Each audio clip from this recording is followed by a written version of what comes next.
Hola, soy Miguel, alias El Nodos, diseñador de interfaz e interacción. Mi especialidad es el diseño de aplicaciones móviles. He colaborado con startups y agencias de diseño de producto en proyectos de educación, fintech, cryptocurrency, comunicación y diversos e-commerce. Siempre me ha intrigado la naturaleza de los objetos y cómo sus piezas tienen funciones específicas para distintos fines. Contemplar estos factores al momento de diseñar y desarrollar interfaces me ha generado interés por crear experiencias más interactivas en mis proyectos. Una aplicación, además de ser funcional y estética, debe tener como regla principal el ayudar a las personas a hacer su vida más fácil. Hoy en día, el diseño de aplicaciones y sitios web debe ser escalable, constante y sobre todo coherente.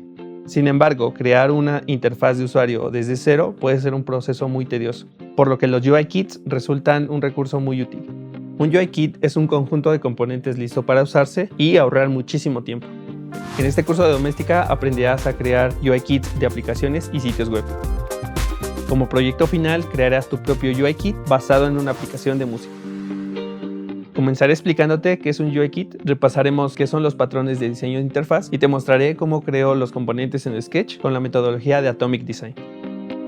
Posteriormente analizaremos el proyecto en el que nos vamos a basar, revisaremos los componentes que necesitaremos y definiremos un estilo visual. Configuraremos colores, fuente, grids y espaciados, que será la base para la creación de nuestro UI Kit, y también te enseñaré cómo unificar nuestro set de iconos. Más adelante nos adentraremos a Sketch para crear nuestros componentes a nivel de átomos y moléculas, y con ellos construiremos algunas de las pantallas de nuestra aplicación. Te explicaré qué son las librerías en Sketch y cómo puedes adaptar tu UI Kit como una para tenerla siempre a la mano. Para finalizar, te mostraré cómo mantener tu UI Kit actualizado y crearemos algunos mockups para presentarlos a tus clientes. Al terminar este curso serás capaz de crear y actualizar tus UI Kits en Sketch para que puedas reutilizarlos en proyectos futuros. Este curso está dirigido a diseñadores de producto y todos aquellos interesados en el diseño de aplicaciones y productos digitales.